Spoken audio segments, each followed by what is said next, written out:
વાર તમારી સમક્ષ સલાહનું મનોવિજ્ઞાન એટલે શું એની આપણે જે ચર્ચા કરતા હતા જુદા જુદા ટોપિકો વિશે, સલાહના પ્રકારો અને સલાહના સિદ્ધાંતો, જે જુદી જુદી પદ્ધતિઓ છે એમાં મનોવિશ્લેષણવાદ વિશે આપણે વાત કરી અને એને વધારે આગળ વધારતા વચ્ચે એક વાત, એક કેસ સ્ટડી તમે કહો તો એ રીતે પણ એઝ એ કાઉન્સલર તરીકે, અને જ્યારે મને મનોવિજ્ઞાનના વિદ્યાર્થીઓ સાંભળી રહ્યા છે તો કાલની જે ઘટના છે, 3 ઘટના કાલે બની, એનો ઉલ્લેખ કરવો ખૂબ જરૂરી છે. કારણ કે એ એક સાયકોલોજિસ્ટ તરીકે આપણી નૈતિક ફરજ છે કે એના વિશે જાણવું અને લોકોને જાગૃત કરવા, તેમજ રોજબરોજની જે આ ઘટનાઓ બની રહી છે, અપરાધ તરફ આપણે આગળ વધી રહ્યા છીએ. એક બાજુ આપણે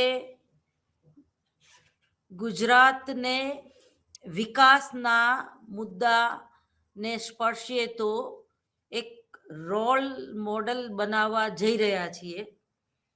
અને જે કાલે સુરતમાં ઘટના બની કે 3 ઉદ્યોગપતિ જે છે, પિતા, પુત્ર અને મામા, એ ત્રણેયની પરપ્રાંતીય એટલે કે જે મજૂરો છે એના દ્વારા હત્યા કરી દેવામાં આવી.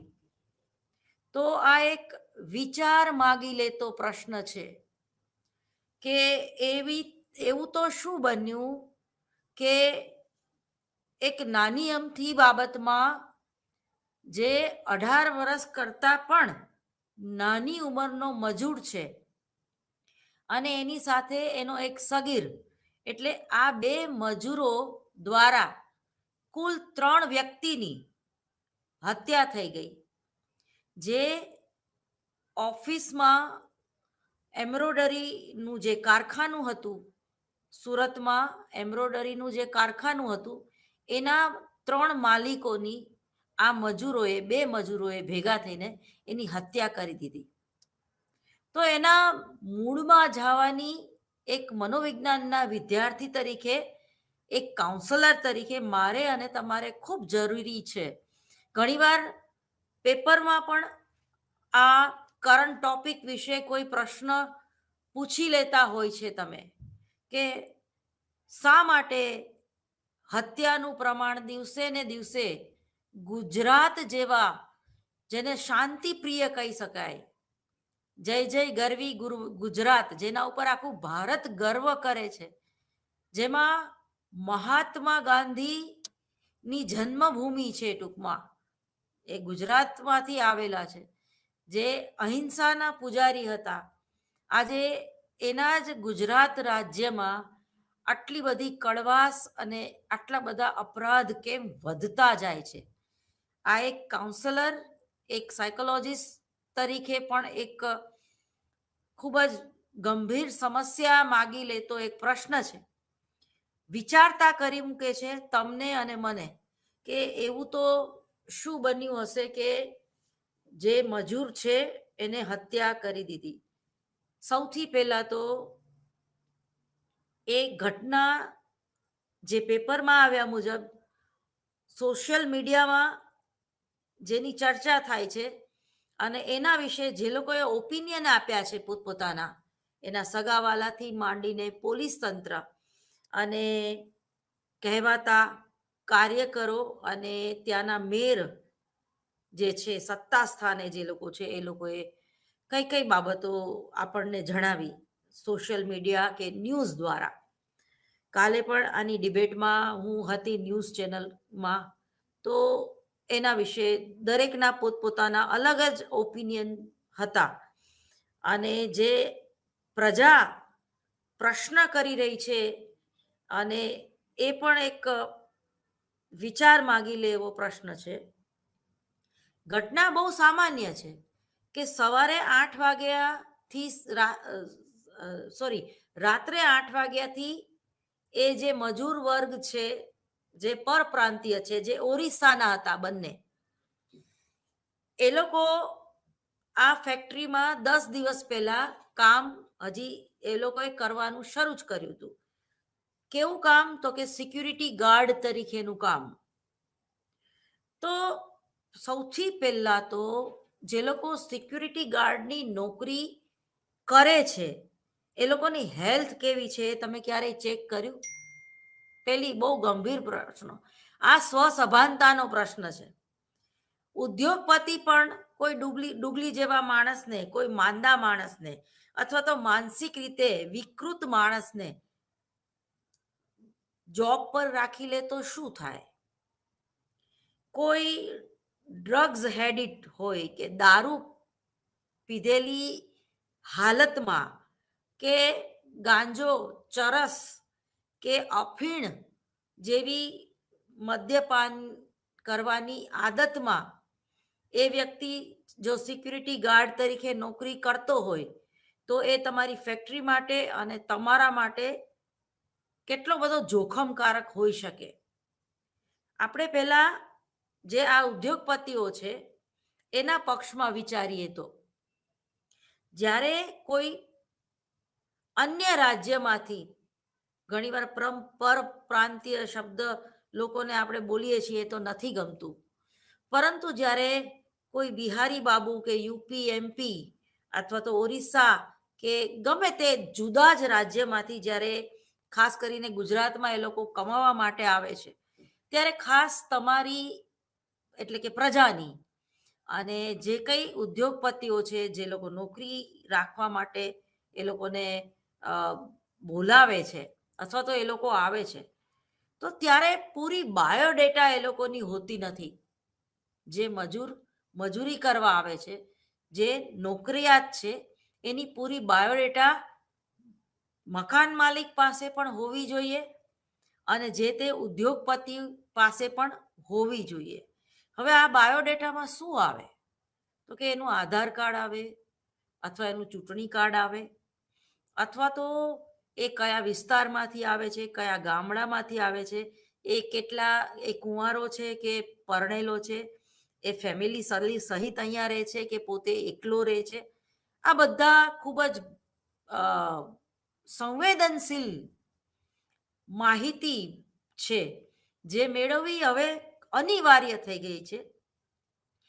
અને આપણા બંધારણમાં પણ એવી જોગવાઈ હોય કે ન હોય, પરંતુ આ વર્તમાન સરકારે પોલીસ તંત્રને થોડુંક એવી પ્રકારની ટ્રેનિંગ આપવી જોઈએ કે જેથી કરીને આવા મજૂર વર્ગ જે કામ કરી રહ્યા છે ઓલ ઓવર ગુજરાતમાં અને ખાસ કરીને સુરતમાં, કે એ તો એક ઉદ્યોગનું હબ કહેવાય, અને સુરતમાં તમે જુઓ તો દિન પ્રતિદિન ગુનાનું પ્રમાણ વધતું જાય છે.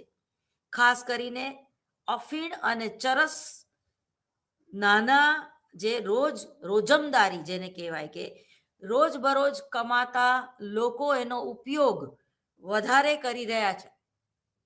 કારણ કે એ લોકોની નોકરી કે એ લોકોનું કામ જે છે એ મહેનતવાળું કામ છે અને અફીણ કે ચરસમાં એક એવા પ્રકારનું દ્રવ્ય હોય છે કે જે તમને થાકી ગયા હોય તો પણ થાકનો અહેસાસ કરાવતું નથી. એટલે પહેલાના વખતમાં પણ તમે આમ આપણો ઇતિહાસ ચેક કરી લો તો જે તે ઉદ્યોગપતિઓ હતા એ મજૂર વર્ગ પાસેથી વધારે કામ લેવા માટે પણ એને ચરસ આપવામાં આવતું, એને અફીણ આપવામાં આવતું. એ ઉત્તેજક દ્રવ્યો છે અને જ્યારે તમને થાક લાગે છે કે જ્યારે તમને ભૂખ લાગે છે અને તમે એના જ્યારે આદી થઈ જાઓ છો અફીણ કે ચરસના, ત્યારે તમને ભૂખનો અહેસાસ થતો નથી, તમને થાકનો અહેસાસ થતો નથી.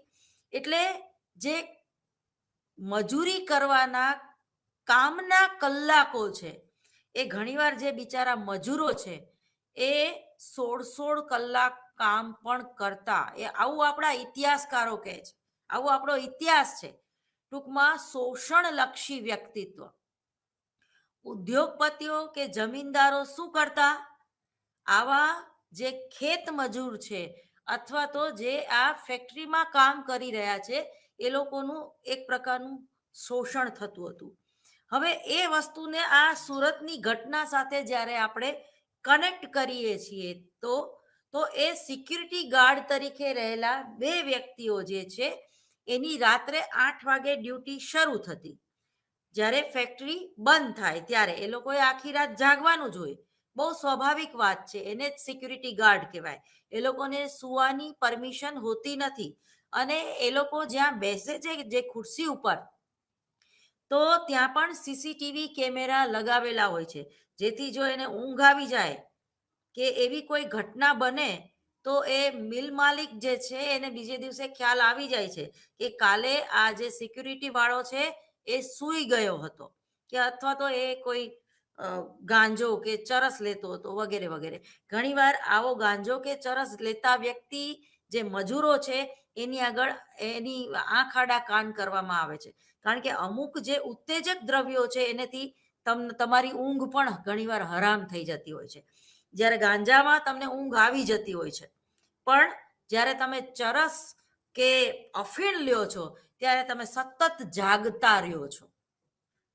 તો ઘણીવાર વ્યક્તિ પોતાના કામને વફાદાર રહેવા માટે પણ પોતાના શરીરનું નુકસાન કરી બેસે છે અને આવા મદ્યપાન તરફ વળે છે અને આવા અફીણ કે ચરસ પીવાથી એનામાં એક ગુનાહિત માનસ બહાર આવે છે, એનામાં આસુરી વૃત્તિ બહાર આવે છે, એનામાં જેને કહેવાય કે ગુનાહિત પ્રવૃત્તિઓ તરફ એ જલ્દીથી એ ગુનાહિત પ્રવૃત્તિઓ સ્વીકારી લે છે.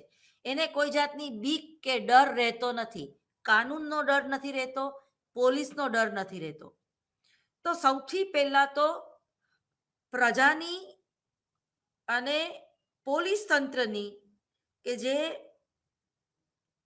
અપરાધ ઘટે જેને એમાં રસ છે એવી સરકારને જાગૃત થવાની જરૂર છે, જેથી કરીને કોઈ નશા કરીને અપરાધ કરી શકે નહીં. બહુ સીધી વાત છે કે તમે સ્વસ્થ અવસ્થામાં તો ક્યારેય કોઈનું ખૂન કરી શકો નહીં, બરાબર? તો તમે આ બે મજૂરો વિશે વધુ જ્યારે જાણશો તો બની શકે કે એમાંથી કોઈ અફીણ લીધેલું હોય, એમાંથી કોઈ ચરસ લીધેલું હોય કે એ લોકોએ દારૂ પીને આ પ્રકારનું કૃત્ય કર્યું હોય. તો એવી ઘટનામાં ખાલી એટલી જ વાત હતી કે સવારે એ સૂતો હતો જ્યારે એના માલિકે ફેક્ટરીએ આવ્યો અને તો એને ઊંઘ ચડી ગઈ હતી, એ સૂઈ ગયો હતો ટૂંકમાં. તો એનું બહુ ખરાબ રીતે એનું અપમાન કરવામાં આવ્યું. 10 દિવસ પહેલાની વાત છે અને એને નોકરીએથી કાઢી મૂકવામાં તો આવ્યો, પણ એને 10 દિવસનો પગાર પણ આપવામાં આવ્યો નહીં.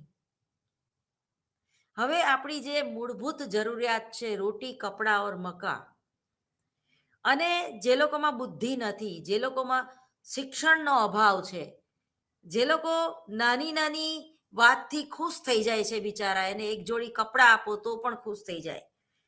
હવે એવા મજૂરોનો તમે 10 દિવસ પગાર કાપી લ્યો તો, જોકે હું એવું નથી કહેતી કે એટલે હત્યા થવી જોઈએ, તો એ અભાવના એક પેલામાં એને એકદમ ક્રોધ આવી ગયો, એને એકદમ એના માલિક પ્રત્યે ધૃણા થઈ ગઈ, એકદમ નફરત થઈ ગઈ અને એ પોતાની આપા ગુમાવી બેઠા બે જણા.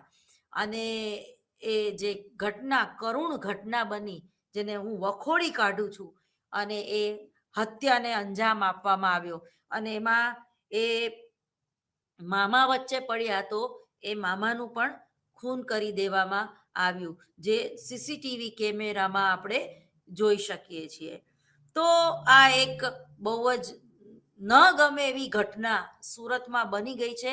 તો એઝ એ કાઉન્સલર તરીકે અને એક મનોવિજ્ઞાનના વિદ્યાર્થીઓ તરીકે જ્યારે આપણે આ પેપર ભણી રહ્યા છીએ, સલાહનું મનોવિજ્ઞાન, તો હું તમને એવી ટિપ્સ આપું છું કે જેને પોતાના ક્રોધ ઉપર કાબુ નથી, જે નાની નાની વાતમાં મરવા અને મારવા માટે તૈયાર થઈ જાય છે, તો એમને નમ્ર વિનંતી છે કે પોતાનું કાઉન્સેલિંગ કરાવે.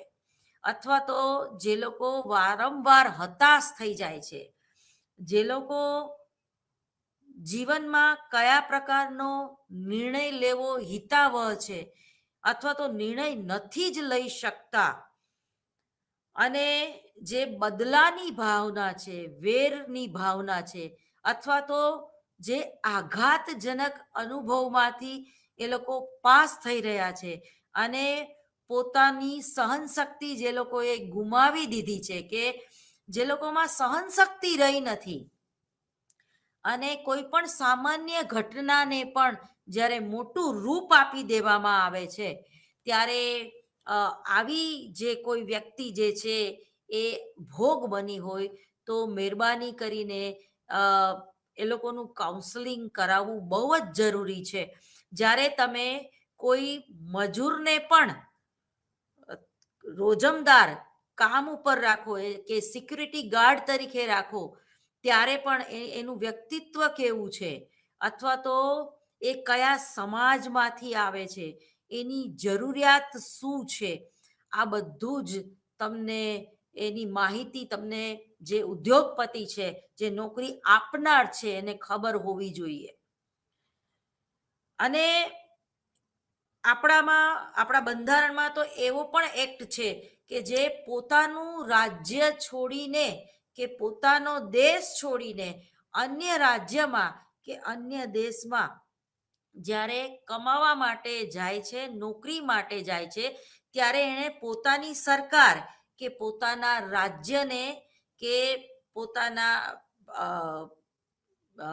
જેને કહેવાય કે પોલીસ સ્ટેશને, પોતાના ઘર પાસે આવેલા પોલીસ સ્ટેશને નોંધાવવું જોઈએ કે ભાઈ, હવે હું ગુજરાતમાં, સુરતમાં ફલાણી જગ્યાએ મારું ગુજરાત પૂરું કરવા માટે નોકરીએ રહેલ છું. તમે જુઓ કે આ કોરોના કાળ દરમિયાન કેટલા બધા લોકોએ સ્થળાંતર કર્યું, અને ગુજરાત તો કામદારોનું હબ છે, જેને કહી કે આપણે અનેક લોકોને નોકરી આપનાર વર્ગ છીએ, અને આપણી જ સાથે જો આવી ખૂના મરકી થાય તો એ ગંભીર પ્રશ્ન છે, અને આપણી જે ગુજરાતની છબી છે એ પણ ખરડાય છે. જો ગુજરાતીઓ ગુસ્સે થશે, અથવા તો એ પણ જ્યારે એની પોતાની આપા ખોઈ બેસશે, બની શકે કે એ જે પરપ્રાંતીય લોકો છે, જે બધા જ ખરાબ નથી હોતા, પણ એ લોકોને કામે રાખતા પણ 10 વાર વિચારશે. તો ભારતમાં રહેલા દરેક રાજ્યો, ભારતમાં રહેલા દરેક પ્રજા એ ભારતીય જ છે. અહીંયા એકતામાં ભિન્નતા અને ભિન્નતામાં એકતા જોવા મળે છે. પણ જ્યારે કોઈ આવી ઘટના બની જાય છે, તો એ આપણા બધા જ માટે એક શરમજનક ઘટના છે. કારણ કે ઉદ્યોગપતિએ પોતાના મજૂરો પાસેથી કઈ રીતે કાર્ય લેવું, કઈ રીતે કામ કઢાવવું, એ પણ એક કલા છે. ખાસ કરીને જ્યારે એઝ એ કાઉન્સલર તરીકે અહીંયા હું મારી ફરજ બજાવી રહી છું, ત્યારે એ વાત ઉલ્લેખનીય છે કે ભાષા અને શબ્દો જે છે એ તમારું ઘરેણું છે. ભાષા અને શબ્દો જે છે એ તમારું ઘરેણું છે. જ્યારે તમે કોઈને વારંવાર અપમાનિત કરો છો, જ્યારે તેને તમે એક તુચ્છ વ્યક્તિ સમજો છો, જ્યારે તમે કોઈ એવા ઈગો રાખીને એ વ્યક્તિને પાટું પણ મારી દો છો, અને જ્યારે કુદરતી હાજતે એ જતી હોય, ત્યારે તમે એ કુદરતી હાજતે એને જવાની ના પાડો છો, અથવા તો તમે તમારા ટોયલેટમાં એને વોશરૂમમાં પણ તમે તમારા જે હોય છે એમાં એને નથી જવા દેતા, અને જ્યારે બહારનું વોશરૂમ પણ તમે એને તાળું મારીને ચાવી તમારી આગળ રાખો છો, તો આ એક પ્રકારનો અપરાધ છે. આ પણ એ કોઈને માનસિક રીતે ખતમ કરી દેવા એ પણ એક હત્યા છે. બરોબર. અસ્પૃશ્યતા નિવારણ નો જે ઇતિહાસ છે, પરમ પૂજ્ય મહાત્મા ગાંધીએ આપણને જે રાહ ચીંધેલો છે, તો એને આપણે થોડુંક યાદ કરવાની જરૂર છે. અને નાના માણસોને પણ પોતાનું આત્મસન્માન હોય છે. નાના માણસોને પણ ની લાગણીને આપણે દુભવી ના જોઈએ કે એને એટલી બધી ચીડ ચડે કે એ સામેની વ્યક્તિની હત્યા જ કરી દે.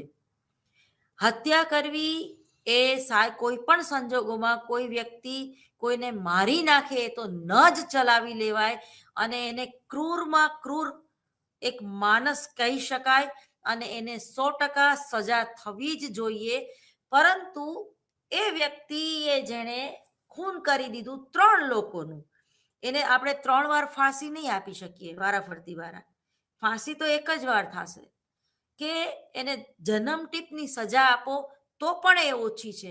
પણ આ એક સંશોધનનો વિષય છે કે આટલો બધો ક્રોધ કેમ આવે છે, કે માણસમાં સહનશીલતા આટલી બધી ઓછી કેમ થઈ ગઈ છે, અથવા તો એ 10 દિવસનો પગાર જ ન આપે એવું ઉદ્યોગપતિનું માનસ કેમ છે. ચલો તમે એને નોકરીએથી કાઢી મૂક્યો, કંઈ વાંધો નહીં, પણ એને જે 10 દિવસ કામ કર્યું છે એનો પગાર તો તમારે આપવો જોઈએ. તમે ગુસ્સામાં અને દાદાગીરીથી જ્યારે એ 10 દિવસનો પગાર નથી આપતા, તો એનું પરિણામ બંને પક્ષે કેટલું ભયંકર રીતે ભોગવવાનું આવ્યું. ઉદ્યોગપતિએ તો પોતાનો જીવ ગુમાવ્યો, અને પેલાને જે છે એ જન્મટીપની સજા થશે. તો આ જે છે એ આખું હેલ્થ સાયકોલોજી, તમારું જે મેન્ટલ હેલ્થ છે એના ઉપરની આ આખી વાત છે. તો આ તો થઈ હત્યાની વાત. હવે કાલે જે બીજી ઘટના બની એ છે આત્મહત્યા. આત્મહત્યા કરવી એ પણ એક ગુનો છે. જ્યારે કોઈ વ્યક્તિ પોતાના સમાજ, પોતાના કુટુંબ કે પોતાની જાતથી જ્યારે કંટાળી જાય છે, પોતાની પરિસ્થિતિથી જ્યારે કંટાળી જાય છે, પોતાની જવાબદારીથી જ્યારે કંટાળી જતી હોય છે, ત્યારે એ એક એવા નિર્ણય ઉપર પહોંચે છે કે પોતાની જાતને ખતમ કરી દે છે, અને રાજી ખુશીથી મરવા માટે એ વ્યક્તિ તૈયાર થઈ જાય છે. પણ આ જે છે એ ક્ષણિક આવેગ છે. હવે આ ક્ષણિક આવેગમાં વ્યક્તિ એવો વિચિત્ર અને વિકૃત નિર્ણય કરી બેસે છે, અને ભૂલે ચૂકે એનો અમલ થઈ જાય છે. ત્યારે એ વ્યક્તિ સભાન હોતી નથી. એ એટલી બધી, જેને કહીએ કે લાગણીશીલ થઈને, અથવા તો પરિસ્થિતિને સરેન્ડર થઈને એક નિર્ણય ઉપર પહોંચે છે કે મારે તો મરી જ જવું છે. અને જ્યારે એની આસપાસ કોઈ વ્યક્તિ નથી હોતી, એની આસપાસ એનો પોતાનો મિત્ર નથી હોતો, અથવા તો એ એકલતા અનુભવે છે, અને એ એકલતામાં વ્યક્તિ આવો ગુનો કરી બેસે છે. કારણ કે આત્મહત્યા એ પણ એક ગુનો જ છે. આપણો કાનૂન છે એ આપણી જાતને પણ મારી નાખવાની પરમિશન આપતો નથી. હવે જો કે એમાં થોડાક સુધારા વધારા, એટલે કે જે પેલા દાખલા તરીકે કોઈ વ્યક્તિ આત્મહત્યા કરતા કરતા બચી જાય, એની યોગ્ય સમયે ટ્રીટમેન્ટ આપી દેવામાં આવે, અને માની લો કે એને માકડ કે મચ્છર પીવાની દવા પી લીધી હોય, અને એને દવા તાત્કાલિક સારવાર કરીને એને ઉલટી કરાવીને પણ એને બચાવી લેવામાં આવે, ત્યારે એ બચી ગયેલી વ્યક્તિ એ ખૂબ જ રીબાય છે. એને ખબર પડી જાય છે કે આ ધંધો ના કરાય, મરી જવાનો ધંધો ના કરાય. કારણ કે એમાં એટલી બધી પછી એ પીડા ભોગવે છે કે એ જિંદગીભર પછી બીજી વાર આપઘાત કરવાનું નામ નહીં લે. પરંતુ સાથે સાથે એને 1 વર્ષની સજા પણ આપે છે કાનૂન. તો હવે આ 1 વર્ષની સજા આપવાના બદલે હવે એમાં થોડોક સુધારો થયો છે, જે આવકાર્ય છે. આવા લોકોને સાયકોલોજીકલ ટ્રીટમેન્ટ આપવી જોઈએ. મેન્ટલ હેલ્થ પાછી એ લોકો મેળવી શકે અને સમાજને એક સાથ આપવો જોઈએ. કાઉન્સલરે એનું કાઉન્સેલિંગ કરીને ફરીવાર એ વિકૃત વર્તન ન કરે એના માટે જે ટિપ્સ આપી હોય તો એને ઓબ્ઝર્વેશન નીચે રાખવામાં આવે છે, અથવા તો આવા લોકોને સુધાર કેન્દ્રોમાં મોકલવામાં આવતા હોય છે. જેમ કે કોઈ દારૂડિયો જે છે એ 6 વાગે એટલે એ બોટલ ખોલીને બેસી જ જાય છે. તો આવા લોકોનું શું કરવું? તો એ લોકો માટે પણ એ રિયાબ જે સેન્ટર છે તો એ લોકોને ત્યાં ટ્રીટમેન્ટ આપવામાં આવે છે, અને દારૂ છોડાવવા માટે જે એન્ટી દવા જે છે એના વિરુદ્ધ કે એ દવા આપવાથી એ લોકોને એ દારૂ પીવાનું મન જ થતું નથી. હવે એ જ્યારે દારૂ પીવાનું મન નથી થતું અને પછી એના વર્તનમાં એ સુધારો લાવી શકતા હોય છે. તો આ ખાસ કરીને જે આ વર્તન વિકૃતિઓ છે કે જે આ મેન્ટલ હેલ્થ છે એની પાછળ ક્યાંક ને ક્યાંક આ ડ્રગ્સના રવાડે ચડેલો આપણો યુવા વર્ગ જે છે આ બધી જ બાબત જવાબદાર છે. વર્તમાન સરકારે આના માટે 2014માં ઘણા સુધારા વધારા કરેલા છે, અને ઘણી એવી યોજનાઓ પણ રચવામાં આવી છે કે લોકો આત્મહત્યા ન કરે. કાલનો એક કિસ્સો જે બન્યો, તનિષા નામની અભિનેત્રી જે જુદી જુદી સિરિયલોમાં કામ કરે છે અને ખૂબ જ એ બાળ કલાકાર પણ હતી. હવે એ જે છોકરી હતી એ હિન્દુ સમાજમાંથી આવતી હતી. એની અટક જે હતી એ તનિષા શર્મા હતી, એટલે એ બ્રાહ્મણ કુટુંબમાંથી આવતી હતી કે એ હિન્દુમાંથી આવતી હતી. પણ અત્યારે એ હિન્દુ મુસ્લિમનો એક ટોપિક નથી, અને પેલો છોકરો છે એ મુસ્લિમ હતો. તો સૌથી પહેલા તો ત્યાં પોલિટિકલ લેવલે મહારાષ્ટ્રમાં એક એવી વાત પણ બહાર આવી કે આ લવ જેહાદ તો નથી ને, પરંતુ જ્યારે એનો પોસ્ટમોર્ટમ રિપોર્ટ આવી ગયો તો એક વાત ક્લિયર થઈ ગઈ, અને પોલીસ તંત્ર પણ દોડતું થઈ ગયું, અને પોલીસોએ જ એક સ્ટેટમેન્ટ આપ્યું કે ના ભાઈ, આ લવ જેહાદનો મામલો નથી. તો જ્યારે કોઈ વ્યક્તિ આત્મહત્યા કરે છે ત્યારે મહેરબાની કરીને આવા જે રિયાસતમાં નેતાઓ છે એને પોતાની રોટલી શેકવી ન જોઈએ. बाजारे सियासत में खरीदार बिके, बाजारे सियासत में खरीदार बिके तो अपने ही मोल लगाकर बार बार बिके. એટલે આ લવ જેહાદનો મામલો નથી, આ કોઈ હિન્દુ મુસ્લિમનો મામલો નથી, આ કોઈ જેને કહેવાય કે બ્રેકઅપનો મામલો છે. આજના શબ્દોમાં આપણે કહીએ તો બ્રેકઅપ, આ એવો જબરજસ્ત શબ્દ છે કે ન પૂછો વાત. અને આપણે એને પ્રેમનું નામ દઈ દઈએ છીએ કે ભાઈ બંને વ્યક્તિ 2 કે 3 વર્ષથી રિલેશનશીપમાં હતી, અને હવે પેલો પુરુષ એનેથી કંટાળી ગયો અને 15 દિવસથી એના મોબાઈલ ફોન નહોતો લેતો, અથવા તો એને મળવાની ના પાડતો હતો, અથવા તો એને મોબાઈલમાં બ્લોક કરી દીધી હતી, અથવા તો એને એમ કીધું કે ભાઈ હવે હું તારી સાથે નહીં બોલું, હું તારેથી કંટાળી ગયો, કે તારા વ્યક્તિત્વથી કંટાળી ગયો, તારી ડિમાન્ડથી કંટાળી ગયો, કે હવે હું તારેથી ટૂંકમાં ધરાઈ ગયો. સૌથી પહેલા તો પ્રેમ ક્યારેય તમારું અહિત કરતી નથી. પ્રેમ શબ્દને આપણે બદનામ ન કરવો જોઈએ. શારીરિક આકર્ષણ તમે એને કહી શકો, કારણ કે જેને ખરેખર પ્રેમ હોય છે એ કોઈને મારી નથી શકતી, અથવા તો દુષ્પ્રેરણા મરવા માટે એને ઉપસાવી પણ શકતી નથી, જો પ્રેમ હોય તોની વાત છે. અને જે વ્યક્તિ ગળાડૂબ કોઈના પ્રેમમાં હોય અને જો એમાં નિષ્ફળ જાય તો એમાં એ પોતાની જાતને મારી શકતી નથી, એટલે આત્મહત્યા કરવાનું કોઈ કારણ જ નથી, એ ઇનમેચ્યોરિટી છે.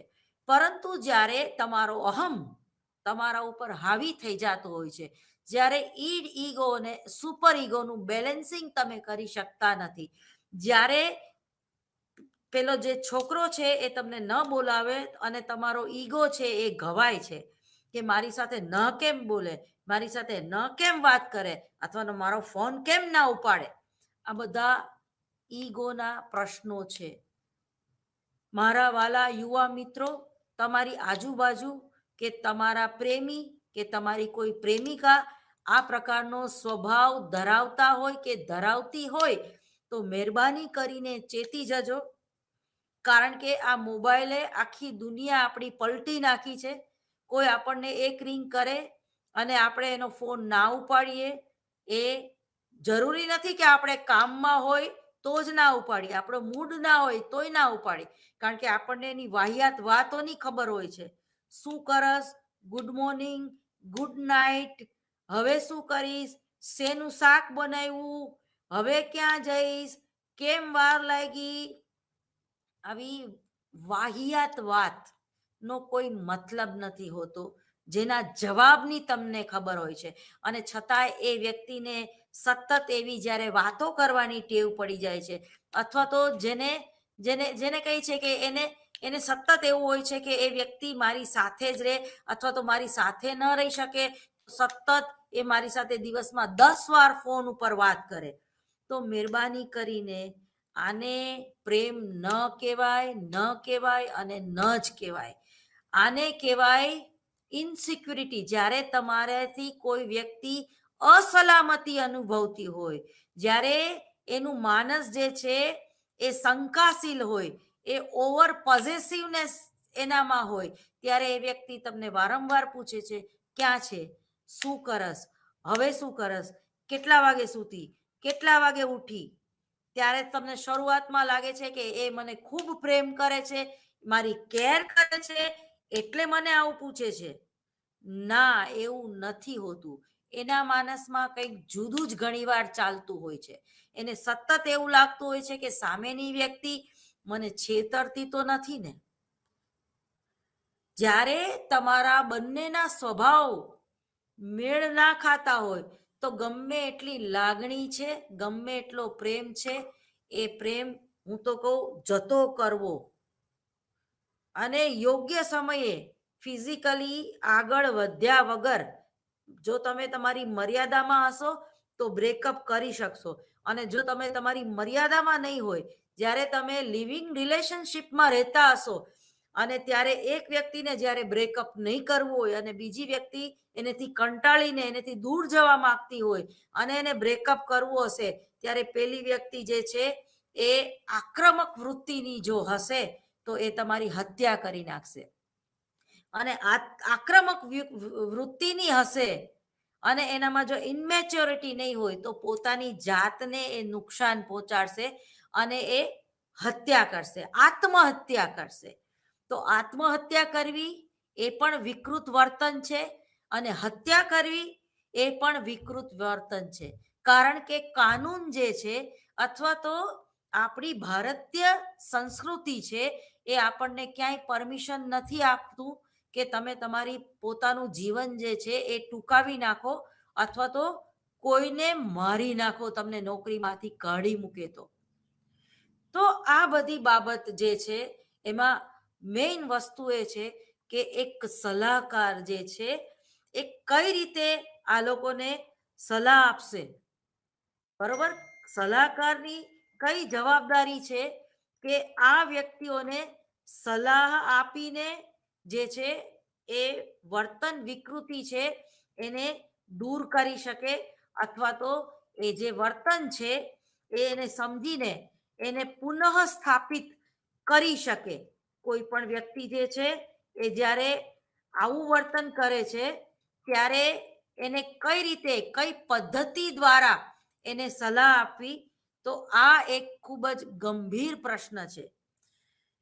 તમે જુઓ કે કાલે જે જુદા જુદા ઇન્ટરવ્યુ લેવામાં આવ્યા સુરતની પ્રજાના, અથવા તો જે આ ઘટના સાથે જોડાયેલી છે તે વ્યક્તિના, તો એમાં એક સામાન્ય વ્યક્તિ એવું બોલી કે આ જે ઉદ્યોગપતિઓ છે ને એ જ્યારે અમારા કામના કલાકો જે છે એ 12 કલાક છે અને મનોવિજ્ઞાનનું સંશોધન એમ કે છે, ઓલ ઓવર વર્લ્ડની વાત કરું તો પણ, કે 8 કલાકથી વધારે કોઈ પણ વ્યક્તિ કાર્ય કરી શકતી નથી. એટલે જ શિક્ષણ જગતમાં પણ 55 મિનિટનું એક લેક્ચર હોય તો વચ્ચે 10 મિનિટનો એક બ્રેક દેવામાં આવે છે. એવી રીતે જ બાલ મંદિરના જે બાળકો છે એને જ્યારે ભણાવવાના હોય છે તો એ 20 મિનિટથી વધારે બાલ મંદિરના બાળકો જે છે એ એકાગ્ર થઈને ભણી શકતા નથી, એ લોકોને થાક લાગે છે. એ જ રીતે માધ્યમિક અને ઉચ્ચ માધ્યમિકમાં ભણતા વિદ્યાર્થીઓ અડધી કલાકથી વધારે એ લોકોનું લેક્ચર હોતું નથી, એટલે કે વધુમાં વધુ 30 મિનિટ. એ જ રીતે પ્રેક્ટિકલ વર્ક જ્યારે તમે કોઈ કરતા હોય છો તો એના પણ એક સંશોધન જે પ્રમાણે કે એને આપણે ફોલો કરીએ છીએ તો 8 કલાકથી વધારીને જ્યારે તમે કલાકો વધારી દો છો, 12, 14 કે 16 કલાક જ્યારે એ વ્યક્તિ કામ કરે છે ત્યારે એ થાક અનુભવે છે, ત્યારે એને ક્રોધ આવે છે, ત્યારે એની ફિઝિકલ હેલ્થ છે એ જોખમાય છે અને એની મેન્ટલ હેલ્થ છે એ પણ ડિસ્ટર્બ થતી હોય છે. એને ચીડ ચડતી હોય છે, એને ક્રોધ આવતો હોય છે, એને માલિકને જોઈને નફરત થતી હોય છે, પણ એની મજબૂરી હોય છે કે એને 12 કલાક નોકરી કરવી પડે છે. તમને કન્ટિન્યુઅસ હું રાત્રે 12 કલાક જાગવાનું કહું તો, અને એ પણ રોજ, તો એ અશક્ય છે તમારે, કારણ કે જાગવા માટે ચા પીવી પડશે, સિગરેટ પીવી પડશે, તમાકુનું સેવન કરવું પડશે, ઇવન તમારે અફીણ લેવું પડે કે ગાંજો લેવો પડે. આ ન ગમે એવી વાસ્તવિકતા છે. અને 8 કલાકમાં પણ જ્યારે તમારો ઉદ્યોગપતિ કે તમારો માલિક કે તમારો મેનેજર જે છે એ તમને વોશરૂમ પણ ન જવા દે તો? ઘણા સુરતના ઉદ્યોગપતિઓ એવા છે કે કામના કલાક દરમિયાન જે કુદરતી હાજતે જતા મજૂરો છે એના ઉપર વોચ રાખવામાં આવે છે કે 10 મિનિટે કેમ બહાર નીકળો, કે બાથરૂમ કરતા આટલી બધી વાર કેમ લાગી. અને ઘણીવાર તો આવા બાથરૂમોને લોક કરી દેવામાં આવે છે. તો આ તમારું કેવું વર્તન છે? મજૂરો પ્રત્યેનો તમારો દ્રષ્ટિકોણ કેવો છે? મજૂરો પ્રત્યેનો તમારો ભાવ તો જો કેવો ગંદો ભાવ છે. તમે એને કેવી હીનતાની દ્રષ્ટિએ જોવો છો. જ્યારે તમે શબ્દો દ્વારા, તમારા વર્તન દ્વારા કે એની જે પ્રાથમિક જરૂરિયાતો છે એને દબાવવા માટે જ્યારે તમે મજબૂર કરો છો એને, ત્યારે પણ તમારે આવા લોકોનું, આવા મજૂરોનું, આવા અપરાધિક વર્તનનો ભોગ બનવું પડે છે. મનોવિજ્ઞાનના વિદ્યાર્થીઓને મારી નમ્ર વિનંતી છે કે આ પ્રકારના જ્યારે ન્યૂઝ આવે છે ત્યારે જો તમારે એઝ એ કાઉન્સલર તરીકે ભવિષ્યમાં નોકરી કરવી હોય, કે એઝ એ કાઉન્સલર તરીકે જ્યારે તમારે તમારા ફિલ્ડમાં આગળ આવવું હોય તો આવી જે ઘટનાઓ બને છે, કે આવા જે અપરાધ બને છે, તો એનો સ્ટડી કરતા રહેવું જોઈએ અને એનું સંશોધન કરતા રહેવું જોઈએ. ગાડરિયા પ્રવાહની જેમ એવું ના વિચારી લેવાય આપણે કે હવે આપણે જે રાજસ્થાનથી કમાવા માટે આવે છે, કે જે નેપાળીઓ આપણે ત્યાં નોકરી કરવામાં આવે છે, કે જે કામવાળા યુપીથી કે બિહારથી કે ઓરિસ્સાથી જે આપણા ઘરે કચરા પોતા કરવા માટે આવે છે એને કાઢી મૂકો. ના, તો વધારે આવી ઘટના બનશે. આપણે આપણી ફરજ નિભાવવાની જ છે. જે કોઈ પરપ્રાંતના લોકો, જે ગરીબ પ્રજા છે, તો સુકાની પાછળ ક્યાંક લીલું પણ બળે એવું ન બને એ જાળવવું આપણી નૈતિક ફરજ છે. પરંતુ એવી તો ક્યાં આ શ્રીમંત લોકોની ભૂલ થઈ ગઈ કે એ લોકોએ આ ઘટનાનો ભોગ બનવું પડ્યું, એ પણ એક સંશોધનનો વિષય છે. કામ લેવું નાના માણસ આગળથી, એ પણ એક કલા છે. અને આ કલા કોણ શીખવે છે? તો કે છે કે કાઉન્સલર. જ્યારે યુનિયનની કોઈ સમસ્યા હોય છે, ઇન્ડસ્ટ્રીયલ સાયકોલોજીની વાત કરું તો ત્યાં પણ એક કાઉન્સલરની જરૂર હોય છે. ખાસ કરીને જ્યાં 25 થી 45 મિલ માલિકોની હેઠળ જ્યારે આવો મજૂર વર્ગ કામ કરતો હોય છે, જ્યારે પ્લાન્ટ ઉપર ઓટોમેટિક મશીનો ઉપર કામ કરવાનું નથી હોતું, જ્યારે આવા હીરા ઘસુઓ કામ કરતા હોય છે, તો એ લોકોના કાઉન્સેલિંગની પણ જરૂર છે. અને એ લોકોને પણ રિલેક્સ થવાનો પૂરો અધિકાર છે.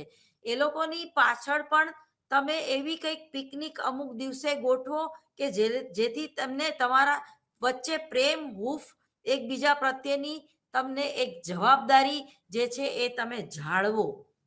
અને જ્યારે કોઈની ફિઝિકલી કે મેન્ટલી હેલ્થ ખોરવાય છે, તો તમે એની નોંધ લો. તમે એને એક મશીન માનીને એ લોકોની આગળ કામ ન કઢાવી શકો. અહીંયા જે છે એ આર્ટિફિશિયલ ઇન્ટેલિજન્સી આપણને ખૂબ ઉપયોગી થઈ શકે એમ છે. જે રીતે હવે એક સીસીટીવી કેમેરાનું પ્રમાણ વધતું જાય છે, અને હવે એક નિયમ પણ થઈ ગયો છે કે કોઈ પણ ફેક્ટરી કે કોઈ પણ દુકાનની આજુબાજુ સીસીટીવી કેમેરા હોવા જ જોઈએ, કારણ કે એ ગુનાખોરીનું પ્રમાણ ઘટાડે છે, ચોરી અને લૂંટફાટનું પ્રમાણ પણ ઘટાડે છે. તમે સતત કોકની વોચમાં હોય છે, બરોબર છે કે તમારી સ્વતંત્રતા છીનવાઈ જાય છે, પણ તમે કોઈ ગુનાહિત પ્રવૃત્તિને અંજામ ન આપો એના માટે જ આ સીસીટીવી કેમેરા છે. અને ઘણી જગ્યાએ તો નીચે લખેલું હોય છે, કોઈ મોટા મોલમાં કે કોઈ સોનીની દુકાનમાં, કે તમે સીસીટીવી કેમેરાની વોચમાં છો, જેથી કરીને કોઈ ચોર ચોરી કરવા આવતો હોય તો પણ એને ખબર પડી જાય કે મારે અહીંયા ચોરી ના કરાય, કારણ કે અહીંયા હું પકડાઈ જઈશ. એના માટે પણ, અને જ્યારે આવા એટીએમ માંથી ચોરો પકડાય છે તો પણ એને પકડવા માટે આપણને આ સીસીટીવી કેમેરાનું કોટેજ છે એ ઉપયોગી થાય છે. પરંતુ એના કરતા પણ વિશેષ આવી કોઈ ગુનાહિત ઘટના જ ન બને એના માટે મજૂરોનું, માલિકોનું, ટૂંકમાં જે કાર્યના કલાકો કેટલા હોવા જોઈએ એ બધા જ બાબતોને ધ્યાનમાં રાખીને કોઈ સલાહકાર, જે મનોવિજ્ઞાનનો જાણકાર છે, એ સલાહકારનો કોન્ટેક્ટ કરવો ખૂબ જ જરૂરી છે. જો આવી સુરતની જુદી જુદી ફેક્ટરીઓમાં અથવા તો બરોડા કે કોઈ પણ એક વિકાસશીલ શહેર તમે લઈ લો, તો જ્યારે કોઈ કાઉન્સલર હોય છે ત્યારે તમારી સમસ્યાના મૂળ સુધી પહોંચે છે. અને ઘણીવાર એક નાની અમથી સુવિધા પણ આવા મજૂરોને ખુશ કરી દે છે. દાખલા તરીકે કોઈ મજૂરનો જન્મદિવસ આવે અને એ મજૂરનો જન્મદિવસ તમે તમારી ફેક્ટરીમાં ધામધૂમથી ઉજવો, તો એક એના મોઢા ઉપર તમે જોજો, એનો ભાવ જોજો, તમને એમ થશે કે ના, વસૂલ થઈ ગયું. તો આ જે છે પ્રેમ, કરુણા, દયા, જતું કરવાની ભાવના, વાત્સલ્ય, આ ખૂબ જરૂરી છે. દરેક વ્યક્તિ જે છે કે દરેક સમાજ જે છે એ પ્રેમનો ભૂખ્યો હોય છે. નાના મજૂરોને તમે એક ટાઈમનું શાક અપાવી દેશો ને તો પણ એ ખુશ થઈ જશે. એ શાકની કોઈ કિંમત હોતી નથી. તમે તમારા ટિફિનમાંથી 2 રોટલી એને આપશો ને તો એ બહુ ખુશ થઈ જશે. અથવા તો એ જ્યારે ટિફિનમાં જમવા બેઠો હોય અને એના ટિફિનમાં શું છે એકવાર જોવો તો ખરા. એ એક ડુંગળી, મરચું અને જેને કહેવાય ને કે એક લસણની ચટણી અને રોટલો, તો એની બાજુમાં છાશ મૂક્યા હો તો ખરા. એના મોઢા ઉપર એક કેવી એક તેજ આવી જશે ને કેટલું તમને રિસ્પેક્ટ કરશે. અથવા તો એનો રોટલો બટકું કરીને તમે ખાઓ, કે અમે તારામાંના જ છીએ, અથવા કોઈ ભેદભાવ ન રાખો. જ્યારે આવા કોઈ મજૂરના ટિફિનમાંથી લઈને આપણે એક બટકું ખાઈએ છીએ, તો એનામાં જે હીનતા કે એ જે લઘુતા ગ્રંથિથી જે માણસ બિચારો પીડાતો હોય છે, એ લઘુતા ગ્રંથિથી નહીં પીડાય. અને આ જે નાના માણસો જે છે ને, એ જ આપણને ખરે વખતે કામ લાગે છે. તમે તમારો ગમે એવો અંગત મિત્ર હશે, એને તમે એવું નહીં કહો કે વાસણ ઉટકી નાખને, અથવા તો મને અહીંયા પોતા કરી દે ને. એ તો તમારે તમારું કરવું પડશે. પણ આવી જ્યારે નાની વ્યક્તિને જો તમે સાચવી લીધી હશે ને, તો એ તમને તમને કૂતરાની જેમ વફાદાર રહેશે. એ તમને કૂતરાની જેમ વફાદાર રહેશે. એનામાં એ વફાદારીના ગુણ હોય છે, કારણ કે એની પાસે એ વફાદારી સિવાય બિચારાની આગળ એની આગળ કંઈ હોતું નથી. અને બીજા પોલિટિકલ લેવલ ઉપર, અથવા તો કે જે યુનિયનનો પ્રમુખ છે, એ બહુ સારો સલાહકાર હોવો જોઈએ. એ જ્યારે ભડકાઉ ભાષણ દ્વારા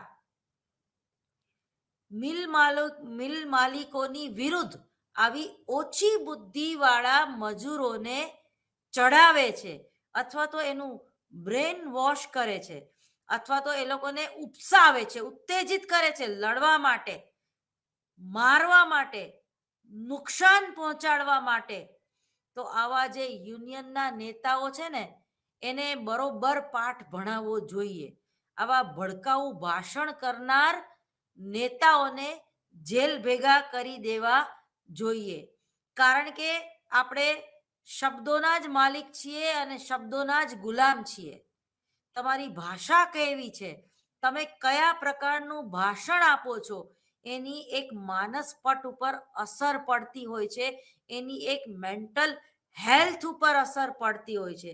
જ્યારે આપણે કોઈ મજૂરને પરપ્રાંતીય કહીએ છીએ, ત્યારે પણ એ દુઃખ અનુભવતો હોય એ છે. પણ અહીંયા જે પરપ્રાંતીય જે છે, એટલે એ ભારતનો જ છે, આપણામાંનો જ એક છે. એ ભાવ સાથે તમે એને એમ કહો કે એ બીજા રાજ્યમાંથી આવે છે, તો બીજા રાજ્યમાંથી એ કમાવા આવે છે, તો શું આપણે ગુજરાતીઓ અમેરિકા, લંડન, યુરોપ, જાપાન, અન્ય દેશોમાં કમાવા નથી જતા?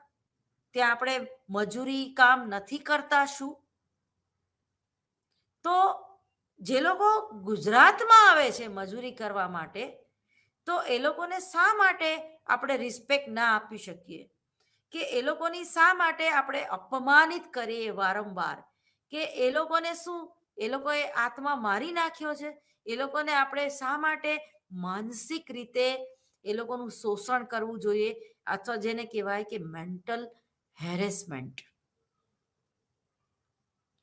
એ જ રીતે જે પેલી હિરોઈન છે તનિષા, એના મધરનું એક સ્ટેટમેન્ટ આવ્યું કે મારી છોકરીને એનો જે પ્રેમી છે, જે પેલો મુસ્લિમ હીરો, એનું નામ ભૂલી ગઈ છું, માફ કરજો, એમ કે એ 15 દિવસથી એને એની સાથે બોલવાનું બંધ કરી દીધું હતું. અને 15 દિવસથી મારી છોકરી હતાશ અને નિરાશ રહેતી હતી, એ એકલી રહેતી હતી. અને મેં એને પૂછ્યું ત્યારે એને મને એમ કીધું હતું કે મને મારો બોયફ્રેન્ડ છે, એને મારી સાથે બ્રેકઅપ કરી દીધું છે, અને એને મને ફોનમાં પણ બ્લોક કરી દીધી છે, અને એ મારી સાથે સીધા હું વાત નથી કરતો. અને જ્યારે કામના સેટ ઉપર અમે બંને ભેગા થઈએ છીએ, ત્યારે પણ એ મને નિગ્લેક્ટ કરે છે, એ મને અવોઇડ કરે છે. આવું એ પેલી હિરોઈને એની માતાને કીધેલું. તો અહીંયા એમના મમ્મીની એક ગંભીર ભૂલ છે કે એને ખરેખર શું કરવું જોઈએ, તો કે કોઈ સારા કાઉન્સલર પાસે એને લઈ જવી જોઈએ, અથવા તો એક બ્રેક લઈ લેવો જોઈએ. 24 કલાક કામ કરવું જરૂરી નથી, એક બ્રેક લઈ લેવો જોઈએ. અને કોઈ મનોવિજ્ઞાનના જાણકાર કોઈ કાઉન્સલર પાસે એને લઈ જવી જોઈએ, કે જેથી કરીને એ પોતાના ખુલ્લા મને પોતાની જે સમસ્યા છે, અથવા તો જે બ્રેકઅપનો ભોગ એને પ્રેમમાં જે નિષ્ફળતા મળી છે, એને પચાવવાની તાકાત મળે. અથવા તો એનું જે યૌન શોષણ થયું છે, તો એને સહન કરવાની એક તાકાત એને મળે, અથવા તો એ મેન્ટલ હેલ્થ પાછી મેળવી શકે, એ ડિપ્રેશનમાંથી બહાર નીકળીને જીવન પ્રત્યેનો એક વિધાયક અભિગમ પાછો મેળવી શકે, અથવા તો જે સમાયોજન સાધી શકતી નથી, અથવા તો જે કુસમાયોજન તરફ વળી છે, એને પોતાનો ઈગો જે છે, ઘવાણો છે કે મને ન કેમ બોલાવે, મારી સાથે ન કેમ રિલેશનશિપ રાખે, અથવા તો હું એના વગર રહી નહીં શકું, આ એક ભય એને આત્મહત્યા તરફ પ્રેરે છે.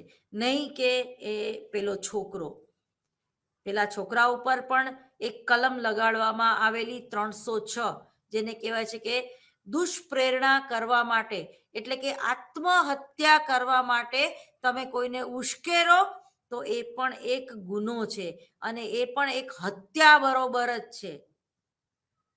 પરંતુ એ સાબિત કરવું ખૂબ અઘરું છે કે ફલાણી વ્યક્તિએ કે મારા પ્રેમીએ મને એને એમ કીધું, એના પ્રેમીએ એને એવું તો નહીં કીધું હશે કે ભાઈ તું મારા વગર ના રહી શકતો, મરી જા, અથવા તો પેલી છોકરીએ કીધું હોય તું મારી યાર નહીં બોલ તો હું આપઘાત કરીશ, તો આને એમ કીધું હોય તો મર, તો એમાં મારે શું, હું તો નહીં જ બોલું. આવી જ્યારે ચળભળ થઈ જતી હોય છે ત્યારે તમે આવા કોઈ નિષેધક નિર્ણય ઉપર જ્યારે આવી ગયા હો છો, અથવા તો જ્યારે તમને એવા વિચાર આવે છે કે મારે મારી જિંદગી ટૂંકાવી નાખવી જોઈએ, અથવા તો જ્યારે તમને બેનપણી આવું કંઈક કહે છે કે ભાઈ મને મારો બોયફ્રેન્ડ બોલાવતો નથી, તો તમે આ વાતને લાઇટલી નહીં લ્યો. તમે એને એવી કદાચ સલાહ લાઇટલી નહીં આપો કે કંઈ વાંધો નહીં, હવે જવા દે ને, ના બોલાવે કંઈ નહીં. ના, તમારા માટે એ વસ્તુ બહુ નોર્મલ છે, પણ એના માટે તો એક બહુ મોટો પહાડ તૂટી પડ્યો એટલી ગંભીરતા છે એ વાતમાં. પણ આ વસ્તુને એમના મમ્મી જે છે, હિરોઈનના મમ્મી તનિષાના જે મધર છે, એમને લાઇટલી લીધી 100%. અથવા તો એમને એમ થઈ ગયું કે જેમ જેમ સમય પસાર થતો જશે એમ એમ કા બંને જણાનું પેચઅપ થઈ જશે, અથવા તો બે જણા છૂટા પડી જશે. પણ ખરેખર એમના મધરને પણ ખબર નહોતી કે એ આટલું મોટું અઘરું અને ન ગમે એવું પગલું ભરી લેશે, અને પોતાની જાતને જ પોતાની જાતની જ હત્યા કરી દેશે, એ પણ એક મેકઅપ રૂમમાં. ઘણીવાર એવું બને છે કે જે રોજમદાર છે, જે લોકોને રસ્તા બનાવે છે, એ લોકોને પણ થાક લાગે છે, એમાં શારીરિક પરિશ્રમ છે. તો જે કલાકાર આપણને સ્ક્રીન ઉપર દેખાય છે, એ પિક્ચરનો કલાકાર હોય કે સિરિયલનો કલાકાર હોય, પણ એ સવારે 7 વાગે એની શિફ્ટ શરૂ થતી હોય છે અને રાત્રે 7 વાગ્યા સુધી એને સતત કામ કરવું પડતું હોય છે, સતત એને સ્ક્રીનની સામે રહેવું પડતું હોય છે, સતત એને કેમેરો ફેસ કરવો પડતો હોય છે.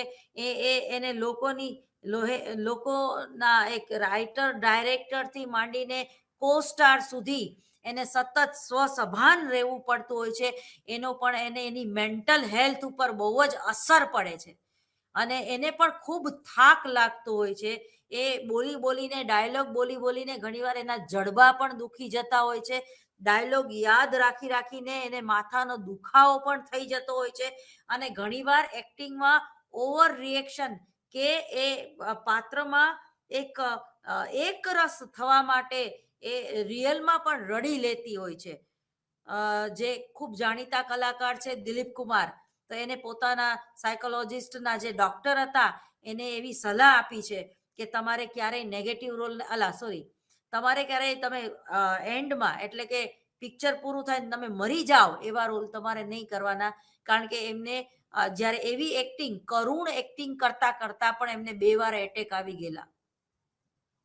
તો ઘણીવાર એ પ્રકારના રોલ કરવાથી પણ વ્યક્તિને ડિપ્રેશન આવે છે. તમે અત્યારે એક સુંદર સિરિયલ ચાલી રહી છે, બપોરે 1 થી 6 આવે છે, બાલિકા વધુ. એની જે બાલિકા વધુની આનંદી નામનું જે કેરેક્ટર છે, એ છોકરીએ પણ આત્મહત્યા કર્યો. તમે જો કલાકારો જે છે એના એક સર્વે એક થયેલું છે કે સિરિયલમાં કે પિક્ચરમાં કામ કરતા જે કલાકારો છે એમાં આત્મહત્યાનું પ્રમાણ વધતું જાય છે. શા માટે?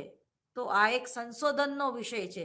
મનોવિજ્ઞાનના વિદ્યાર્થીઓને મારી એક નમ્ર વિનંતી છે કે આ પ્રકારના સંશોધનો કરે અને એ સંશોધનનો ઉપયોગ આપણી સરકાર, વર્તમાન સરકાર યોજના કઈ રીતે ઘડવી આત્મહત્યાના ની ઘટનાઓને ઘટાડવા માટે, તો એવા સંશોધનો જે તે સરકારને, જે તે યોજના ઘડનારને, જે તે કલેક્ટર ઓફિસરોને પણ એ ઉપયોગી થશે. કારણ કે આપણે અત્યારે સોશિયલ મીડિયાનો કૂદકે અને ભૂસકે ઉપયોગ કરીએ છીએ. આપણે જેને કહેવાય કે આર્ટિફિશિયલ ઇન્ટેલિજન્સી, તો આર્ટિફિશિયલ ઇન્ટેલિજન્સી જે છે એમાં આપણે એટલા બધા એકરસ થઈ ગયા હોય છે કે આપણી બાજુમાં કોણ બેઠું છે એના નામઠામની આપણને ખબર નથી, પણ આપણે જે હિરોઈનને લાઈક કરીએ છીએ એના આખા જીવન વિશે આપણને ખબર છે. આપણો મેકઅપ મેન નું નામ આપણને નથી ખબર, આપણા મેકઅપ મેનનો પગાર કેટલો છે એની આપણને નથી ખબર, આપણો મેકઅપ મેન એ કયા પ્રકારનો મેકઅપ આપણા મોઢા ઉપર લગાડી રહ્યો છે જે આપણી સ્કિનને નુકસાન કરતા છે એ આપણને જાણવામાં પણ રસ નથી. પરંતુ પરંતુ પરંતુ હું આની પહેલાના એપિસોડમાં મારા ગમતા કેરેક્ટર, જેને હું પ્રેમ કરું છું, એની સાથે કેવી લાગુ છું અને એમાં કેટલા લાઈક મને મળ્યા, એનેથી તમારો બીજો દિવસ જે છે એ શરૂ થતું હોય છે. મેં તો ઘણી, હું પોતે કલાકાર છું એટલે મને ખબર છે કે ઘણી હિરોઈન કે ઘણા આર્ટિસ્ટો જ્યારે મેકઅપ થતો હોય ને ત્યારે એનું સોશિયલ મીડિયા એ જોતા હોય છે કે મને કેટલી લાઈક મળી, કેટલી ડિસલાઈક મળી, કોણે કેવી કોમેન્ટ્સ કરી, કોણે મને બ્લોક કરી અને મારા ફ્રેન્ડ ફોલોવર કેટલા છે. હવે આ ડેટા સતત એના માઇન્ડમાં રહે છે અને એનામાં એક જાતનું પ્રેશર ક્રિએટ થાય છે, તણાવ, કે મારા ફ્રેન્ડ ફોલોવર કાલે તો 5,000 હતા, આજે અચાનક 4,000 કેમ થઈ ગયા, તો મારે આ હેરસ્ટાઈલ ન કરવી જોઈએ, મારે આવા કપડાં ન પહેરવા જોઈએ, પેલા ટિકટોકમાં શું મૂકવામાં મારી ભૂલ થઈ ગઈ હશે, અથવા તો છેલ્લા 15 દિવસથી મને મારા બોયફ્રેન્ડે બ્લોક કરી દીધી છે, એ મારા ફ્રેન્ડ ફોલોવરને ખબર પડી ગઈ. તો ત્યારે પણ એ જે કલાકાર જે છે એ હીનતાની ભાવનાથી પીડાતો હોય છે. ત્યારે પણ એનો જે ઇગોઇસ્ટિક સ્વભાવ છે, એ જે સ્વભાવ છે એ એને આવા દુષ્કૃત્યો કરવા માટે પ્રેરિત કરે છે. તમારા જે ફ્રેન્ડ ફોલોવર છે એ આર્ટિફિશિયલ ઇન્ટેલિજન્સી છે, એ રિયલમાં નથી તમારા ફ્રેન્ડ ફોલોવર. તમારા ફ્રેન્ડ ફોલોવર કોણ છે? જે તમને તમારા સુખમાં અને તમારા દુઃખમાં કામ લાગે છે. જે હું તો એમ કહું છું, દર રવિવારે જે લોકો પાર્ટી ફ્રેન્ડ પણ અલગ છે, એના ઉપર પણ તમારે તમારો આધાર કે તમારો નિર્ણય ના લેવો જોઈએ. એ ખાલી પાર્ટી કરવા માટેના જ ફ્રેન્ડ હોય છે. એ તમારી દારૂની બોટલ ઓછી કરવા માટે તમારી સાથે જોડાઈ જાય છે. પછી તમે 7 દિવસ કેવું કામ કરો છો એમાં એને રસ નથી હોતો. એ સ્વાર્થ વૃત્તિ સાથે જોડાયેલી ફ્રેન્ડશિપ હોય છે.